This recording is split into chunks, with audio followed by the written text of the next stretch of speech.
Bonjour, ce que nous venons d'entendre, c'est l'un des thèmes les plus connus de toute la musique classique, de tout le répertoire de la musique symphonique. Le premier thème du premier mouvement de la symphonie inachevée de Schubert.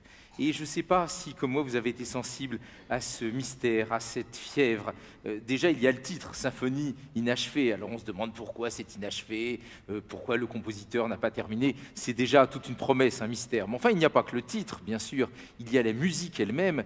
Et pourquoi est-ce que ce début nous fait une telle impression ? Et on pourrait penser que c'est à cause du thème, un thème qui est joué à l'unisson par le hautbois et la clarinette. C'est d'ailleurs la première fois dans l'histoire de la musique qu'un compositeur a l'idée de cet alliage.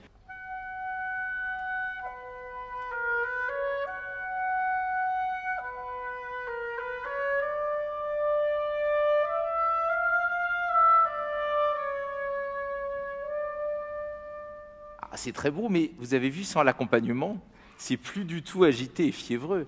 Non, je ne veux pas dire, bien sûr, que Hélène et Francis, au bois et à la clarinette, ne soient pas inspirés, mais sans l'accompagnement, c'est un thème qui est beau, mais qui est assez doux, qui est assez triste. Regardez, si je fais un accompagnement tout simple en accord au piano,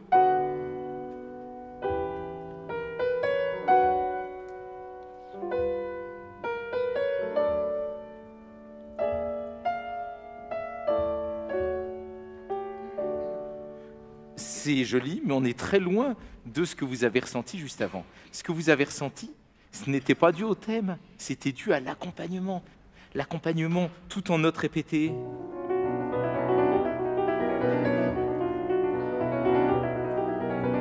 Ce sont des trémolos, des violons et des altos.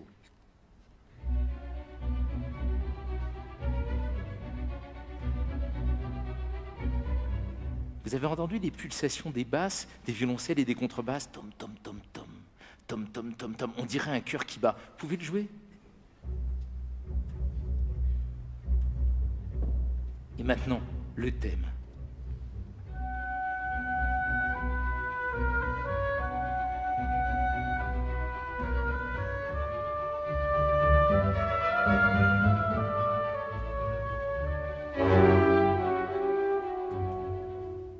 Et maintenant, le drame se révèle. Voici le point culminant de tout le premier mouvement de la symphonie inachevée. Toujours sur notre thème zéro. Mais notre thème zéro, il n'est plus mystérieux du tout. Il est en train de révéler tout son potentiel tragique. Écoutez donc ce thème qui était si mystérieux, maintenant fortissimo, violoncelle, contrebasse avec les trombones. Cela donne...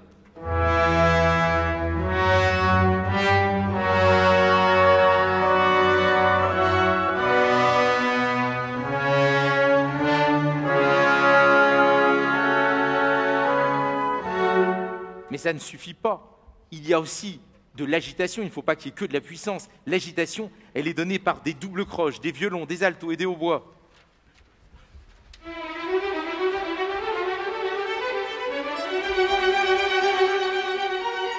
Et puis il y a aussi du contrepoint, un canon entre les graves et l'aigu. Le voici.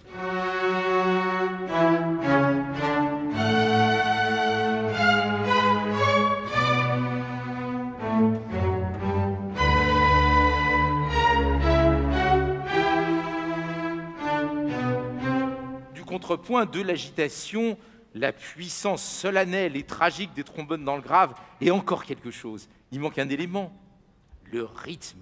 Et le rythme que choisit Schubert, c'est un rythme de chevauchée fantastique, comme une sorte de course à l'abîme, tom, todom, todom, todom, todom, todom, todom, qui est fait par les bois et les cuivres.